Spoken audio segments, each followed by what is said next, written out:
perfect. I'm wearing a sweater. Welcome to the motherfucking Loud Boys. This is episode 65. We are on a time crunch, so we're going to get right to the shit. Thank you guys so much for coming out. Real quick before we jump into the podcast, thank everyone that came out to the recent show. I've had a couple string of shows. Moe's Alley, that was really, really dope. For you guys, I don't know if you knew. Man. Relax, man. I don't know if you guys knew. We gotta hurry. I don't know if you guys knew, but Black Delicious, I was supposed to be playing a show with them. Unfortunately, they had to pull out due to health reasons, but I actually ended up headlining a show in Moe's Alley, which I thought was pretty cool. At first when it happened, I was a little disappointed because it's one of those things you want to put on your resume as an artist, right? Like, hey, I played a show with Black Delicious, but at the same time, I looked at it with kind of the silver lining of, dude, I just headlined like my own show at Moe's Alley, which is a pretty hard feat. Right. You guys know the venue, and then also it kind of solidified my relationship with the venue owners, and I made some decent money. I'm not going to say how much on camera. I'll tell you guys afterwards. But thank you so much to everyone that showed up and supported.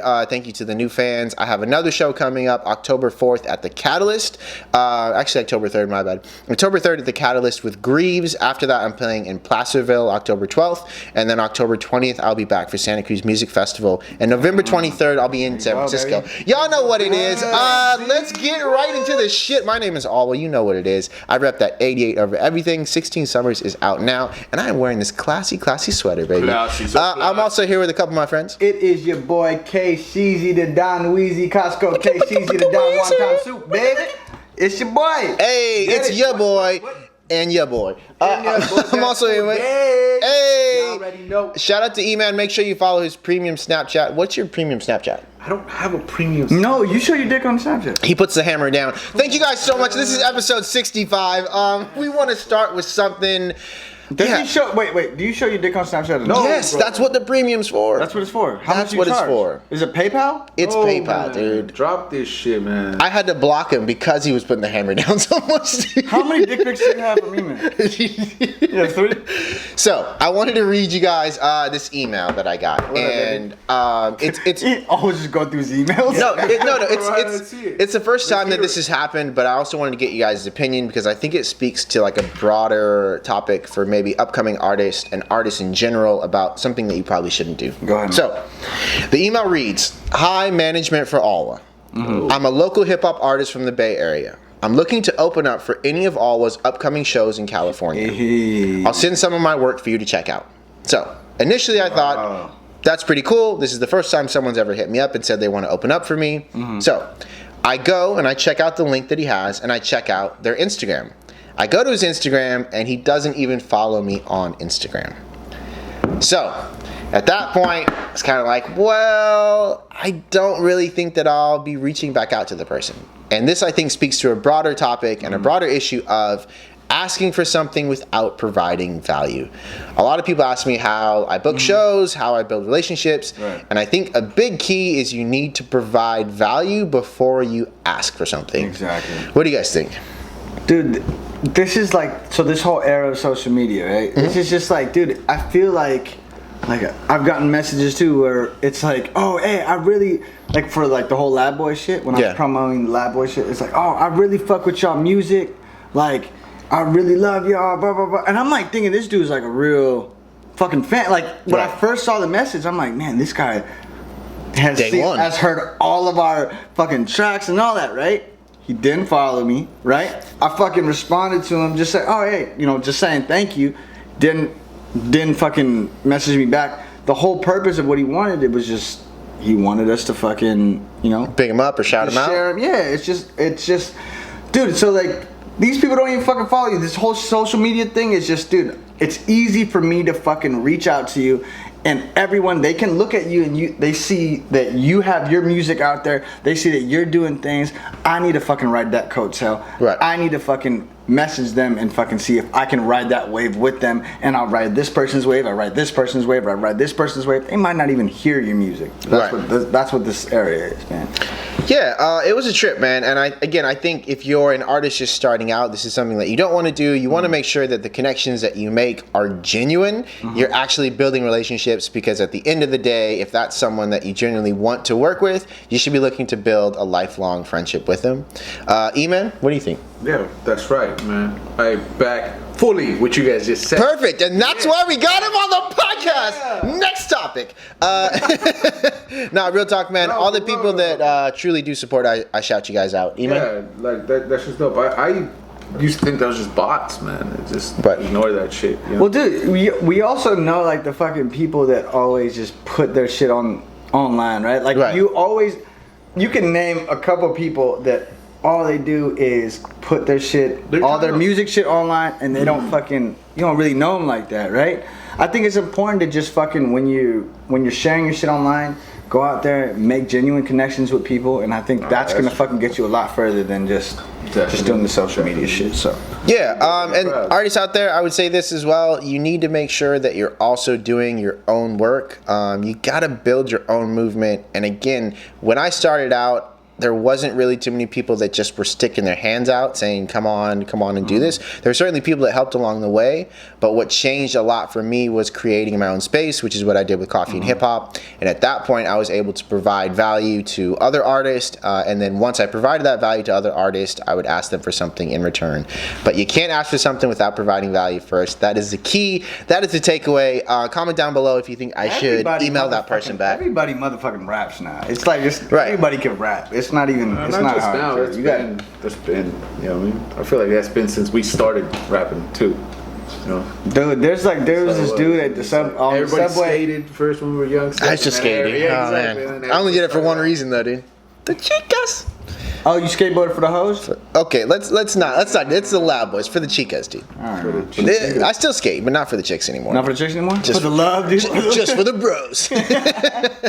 Sean, I know you got a fuego topic for us. Fuego. We're jumping into it. 6 minutes in, we just. Hey, look. So Thanks, I've been paying attention What you to been the doing? whole social To the media hoes? thing, Oh, and we kind of shit. talked about this before. Oh no, Now. you're the remix king. Let's do it, baby. I don't want to remix with you, No, dude. look, look. So in the beginning, hold on. In the beginning. No, because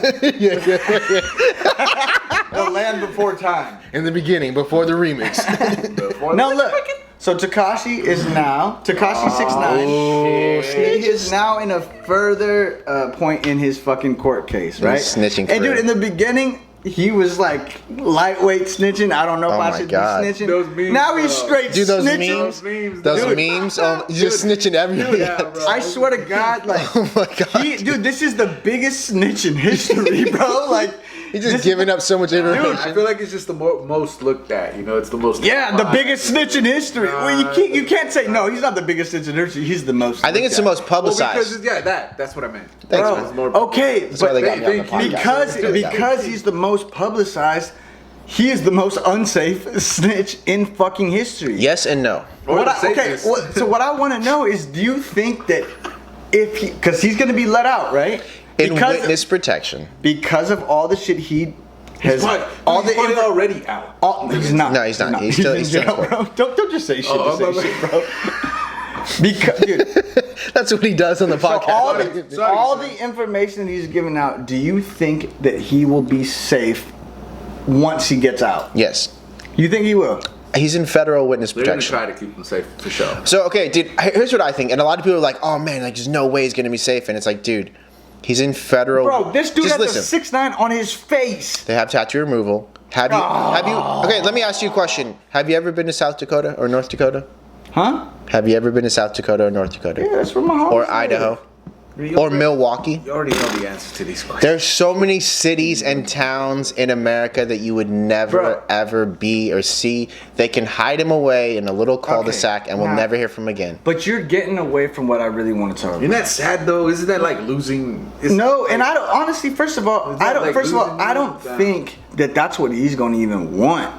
What I'm asking, didn't want what I'm 70 years in prison. Look, what I'm asking is if he gets released back onto the streets of New York. Which they wouldn't do. Do you, in this era, in 2019, No. do you think that he would be safe? No. Now, I was watching The Breakfast Club, and Charlamagne was saying, like, oh, with the old school... For a while. Hold on, listen. With No, the, I don't with think the so. old school principles and politics and the way that things were back in the day, that no, there's no way. He's fucking gone.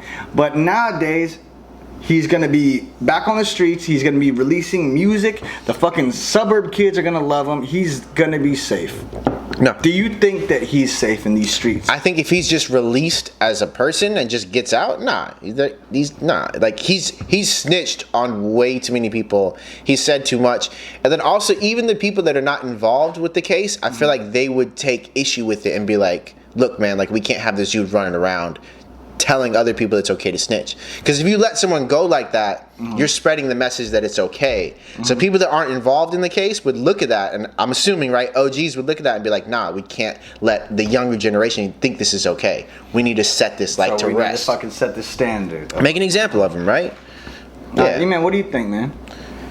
I mean, is it really that bad to be a snitch? I mean, no, I mean, like, I get it. It's like, boom, look that. I'm just saying, though, like... It's a risky ledge. Yeah. But... do you think it's as bad now? No, it's always bad to be honest. Come on. It's always bad. You were just the guy that said, I know, is it that bad to be a snitch? It's always bad to be a snitch. The argument is like, you know, he wasn't really about that life. They were extorting him. They kidnapped him.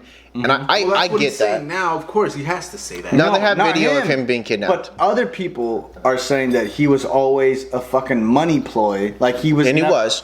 And he was, dude. Dude, come on, man. This dude was banging blood and all that. The story came out. Really the way that he described the story was he met up with, and again, this is all my interpretation, so if I'm wrong, comment down below. No, I know. But he essentially met up with them and was like, hey, you guys want to be in my music video? That music video, Gummo, popped off, and then essentially members of the crew were like, hey, this is our next move. We're going to put like our money behind this cat. So essentially they were just using him to make money. They pay him a percentage, but they also offered him protection. They essentially let him be a part of the gang. Which is what these gangs do, right? Right. I mean, again, I don't know. Let's not just like call them out. Gangs. These are my people. Dude. But what do you guys think then? Do you guys think that he was justified in snitching? You know, you think he should have took the time? Yeah, he should have took some. I don't know. Look. Dude, okay, as far as the kidnapping shit goes, as far as the kidnapping shit goes, dude, I don't give a fuck. If you kidnap me and you fucking try to fucking kill me, like, dude, am I gonna be fucking loyal to you? But at the same time, no. But hold on. But there are people that he snitched on that are the same people that did dirt with him. Like, did dirt for him. Yeah, these are people that he employed to do shit for him, right? Because he had the money, and then when shit hit the fan, he snitched on them. That's when it's wrong. Right. It's wrong when you had knowledge and you were doing this shit with these people, and now you snitch on them because you need to fucking get out of jail. That's when it's fucking wrong. You know what I mean? So, dude, it's messed up because he was a good artist. Like that Gummo song, I like that song with the blicky. He was good, man. I really like Tekashi. I think Tekashi's dope. You know, I don't think he's fucking built for this street shit. I think if he stayed in Europe, he would have been fine. Because his style and that like almost rock style that he has was popping in Europe, but when he came back to America, he had issues. I think if he just stayed in Europe, he would have been great. Like the feds couldn't have, tapped him from Europe. What do you think it was about Tekashi that fucking got was so polarizing? That got everyone's It started with the image of him being like a gangster, and then do you think that's what it was? That's what he said. That Gummo popped off because it was all those bloods in the video. That's what made it pop, and then his voice and just his hair and like the way he was talking shit. But I think after that, it was his image and then also him trolling. He was a master troll. Yeah, he was. Like let's not forget, like he was everyone. And the problem was he would back up his trolling when he said like this is going to be your most popular interview ever, and then he turned around and it was. So so there's shit like that where it's like, damn, like okay, he just really like his word was fucking good, but he didn't stand up for the other shit that he's claiming he's about. Yeah, man. I think he's a talented cat. I think it's really sad. You guys think he's going to make any music? I think he's going to... honestly... I think we're going to just lose sight of him, dude. No. I hope so. He probably needs to go away and disappear for like 20 years. Honestly, I think he's going... I think he's going to come back. He's going to get out of jail. He's going to get out of jail with the stickia. And rap about snitching? Dude, and he's just... No, but... dude, maybe he has to get off that hood. Almost shit. got 70 years. Yeah, but I snitched on him. But I snitched and I see my mama's tears. What? Oh, I thought you said mama's tits. No, dude, I think he's gonna come. We've all seen our mom's tits. I think he's gonna come out and he's gonna make music. I don't think all of the Switch door out, dude. Look, I don't think the hood motherfuckers are his demographic. Right. I think it's the fucking suburbs and the fucking white kids that fucking love his fucking music. So those people are still gonna. They don't give a fuck about any of that shit. This is all a show. He's gonna come back and make music for sure. I think he's gonna come back. He's gonna. You can buy his albums and shit. You know what's messed up? Dude, you know what's messed up? What I thought? I haven't done any research behind it, so I could be wrong, but I feel like this has all increased his buzz. You know what I'm saying? It died. Yeah. It died for a little bit though. No, dude, but think about how many people are streaming his album right now with all the 6ix9ine memes that are going around. Think about it. Or how many people are really just hating on him like, this was a But attention though. It's all attention. I bet you if you look at the research, his streams have gone up. Like and you know what's fucked up? Yeah. Who's making money from that? The label probably. His mama. If they set it up right. No, I mean, no. His mom, I doubt it. He was getting extorted by a gang. He didn't set shit up right. Yeah. His gang ain't going to extort him. He's like, alright, this for his mama. Yo, man. For his mama. Yo, when we sign, we putting your mom on. Yo, I love your mom. Mama 6ix9ine. It is messed up though. He does have he does have a baby's mom and he does have a daughter. Yeah, but she's all up on social media talking shit about him too. So right, but I think a piece of that is like, and the story or how it goes is, if we can't get you, we'll get your family and we get people you care about. Right, so that's shitty because there's people that weren't involved in his life, maybe his family, maybe his mom, his dad, whatever, that can be at risk because of his lifestyle choices. So I think it's that part's sad. What about his snitching, dog? Are they at risk now? Well, that's what I'm saying. Well, dude. Okay, so let me ask you a question about the snitching, dude. Nah. Hey, answer that question about the snitching. I hear that shit. I'm gonna slap the shit. Is it ever okay to snitch? That's rough. That's hard. I know there's a negative connotation behind the whole snitching thing, of course.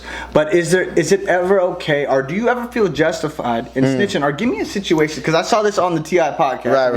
Right. And he gave a situation which I thought was okay. That's not snitching. That's okay. I mean, I think you have to take responsibility for your own choices. If you're innocent and you're fighting to prove you're innocent, I feel like okay, you know. Other than that, I don't feel like it's okay to be snitching. You know what I'm saying? No. Mind your business, and you'll be alright. Is what I'm saying. Wait, what the fuck? I said, like, is it ever okay to snitch? It's okay to snitch. Is if you're trying to prove you're innocence? Yeah, if you're like, you really didn't do what anything. Does that have to do with anybody else though? Talk about it. No, I'm just saying that. What's the scenario? Give me a scenario, bro. Like you get charged with like first-degree murder, and you're like, nah, it was Kevin. Okay, like it was Kevin, my homie since birth. Like you're in the I told him to do it. I mean, no, he told me to do it. Nah, he did it himself. By himself. You're in the store, and then someone comes in.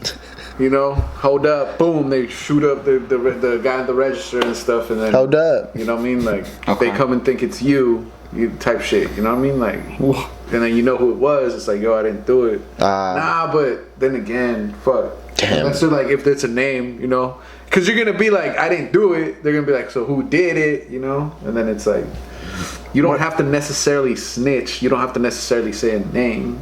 So wait, say like I didn't do it. So do you tell the person next to you or not? I don't know, man. Why don't you give us an example in which it was cool to snitch? Yes. How about you do that? How about you do that? Right. Well, there. dude, I do that. And then I'll tell you my opinion, dude. And then he'll tell you his opinion, dude. Like I said, I was watching the TI. I don't want to take credit for it, but dude, I was watching the TI fucking podcast, and you brought a situation up, and I don't want to say the same situation, but I will say. What are you gonna say? No, but I will say. What will you say? What will you say? If you are with.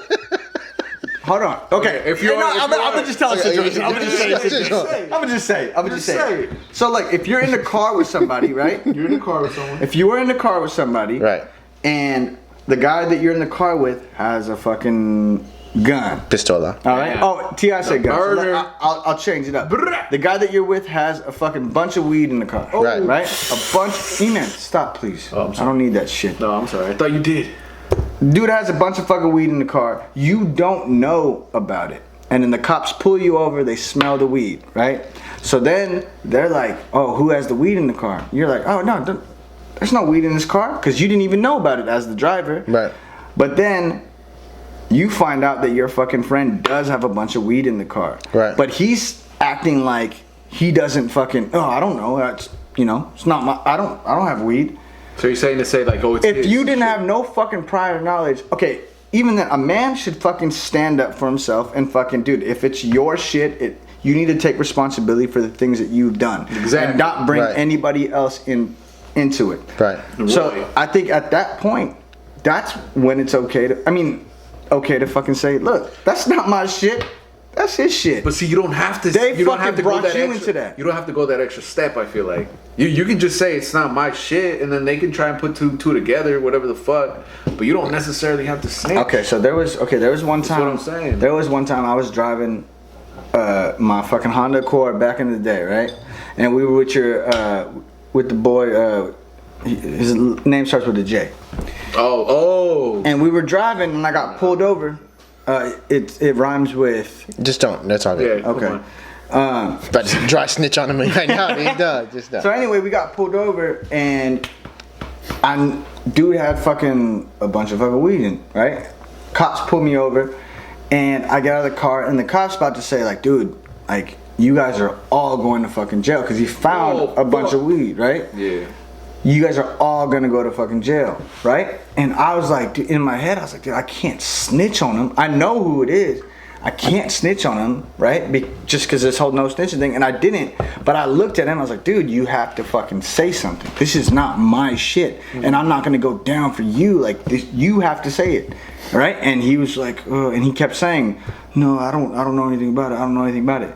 And then I gave him the death stare, dude. You know the death stare. So you snitched on him? No, You I snitched told on him. him. I didn't. Hey, You told him to own up and I told be a him. man? I told him in private, own up to your shit and fucking. This is not my, Take this charge. This is you.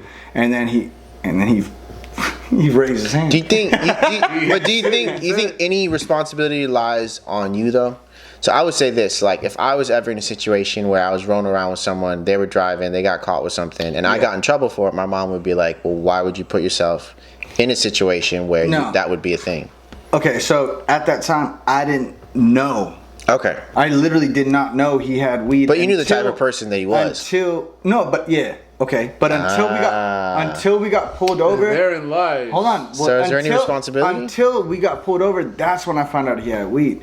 If I knew he had weed prior to us getting in the car and driving, Right. then it lies on me too, because You're accomplished I now. accepted the fact that we have weed in the car, Took the so risk. I can't just put it on him. I understand. Yeah. That's can't. You can't because do it's. I took responsibility. Dude, kind of a weird side note, but last night I had this dream that I was rolling in someone's car, What? and the cop was behind us, and my homie had one of those like radio transmitters, No. so he could pick up what the cops were saying, and the cops were talking about us, so we knew we were gonna get Look at pulled these over. motherfuckers, No, man. they were like saying stuff about the license plate, so we knew we were gonna get pulled over. Yeah. We get pulled over, and like, I know he's got like pounds of weed, and in my head I'm freaking out. I'm like, dude, I can't get locked up. And I was like, wait, I'm dreaming. Get me the fuck out of here. Get me the fuck out of here. Yo, and I just woke up and I was like, God damn. Woo. Thank God, man. Thank God for those dreams. Kushan, thank you for that Fuego topic. TEKASHI69, we really hope that it works out for everyone involved. It's really just a sad story if you think about it from so many different angles. And yeah, just make sure that whatever life you think you're leading, that you're actually about, and you understand the consequences of it. There's so much money to be had out here. You don't need to go down specific routes. Did you guys know that Scooby-Doo's name is Scoobert? Scoobert. Did you know that? Ew, Scoobert. His real name is Scoobert? Hey, Scoobert. All right. I just want to make sure. So there's something that I did want to talk. I didn't know if that was going to work or not. There's something that I did want don't know if that's true or to. not. It's Scoobert. His real name's Scoobert. Scoobert. Look it up on Y'all comment down below Wikipedia. if that's true. Come on. His name's Scoobert, dude. So there is something I did want to talk about, and it's something I've been meaning to bring up on the podcast forever. We might have to go longer than our 30 minutes. Shit. I made a post a couple months ago, and it was kind of just a whim, and I said, I think that we need to make it normal for men to show emotions.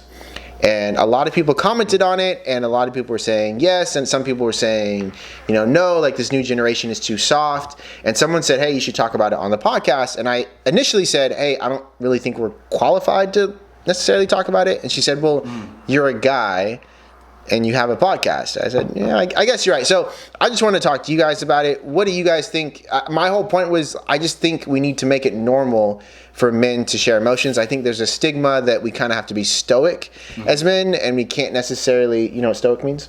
Stoic, no. It just means like almost like heroic, in the sense that we have to be like very cold to our emotions. We have to be strong, right? We have to be like leaders in moments of panic. Oh, stoic. Okay. Yeah, exactly. Yeah, stoic. Perfect. And I think there's a big stigma around it. Yeah, what do you guys think? What's stopping that from changing? I don't know. Well, tell me this: do you guys think that you guys have been the people that don't show your emotions because of because of the stigma? I think I'll jump out on this ledge, as I always do, and talk about my life. You guys gotta talk about your lives too, then. Be honest. Of course. So you ain't said shit. You ain't said shit the whole podcast. So much. So for me, I typically, and it's something I'm working on, I typically would have an issue showing my emotions, because I would look at some of those emotions as weakness. Yeah. Weakness. And I didn't like feeling like I didn't have control or have power. And I looked at that as like that was a sign of being weak. Yeah. I think for us, I just think showing vulnerability in times, like especially in times of fucking panic, in times of things that like problems and shit, like I feel like showing the vulnerability makes the people around you feel more panic, right? So I always wanted to be the person that looks like I have control of the whole situation, right? And not showing that vulnerability, because I felt like that showed strength. Right. So I think I've always wanted to be that person.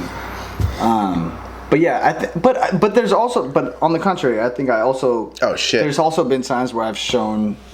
Yeah, shown a little bit more than we thought. Are we done? Hey guys, the battery's about to die, so we'll see you next time on the motherfucking podcast. This is episode 65. Only a quick 26-minute. Make sure you come out October 3rd. That is a Thursday. I'll be playing at the Catalyst October 12th in Placerville, October 20th in Santa Cruz for the Santa Cruz Music Festival, and November 23rd in San Francisco. Sean, what should these people do before it dies? I see you watching episode 65. Hey. Look down, hit that red subscribe button. Hit that red subscribe button. Right next to it is that post notification bell. Hit that post notification bell. That way you get around every time we release that video. And Bad Boys episode 65. We out. Hey, that's how you do it, man. Press that little button. Make sure you check out Eman's premium Snapchat. Nothing but hammers.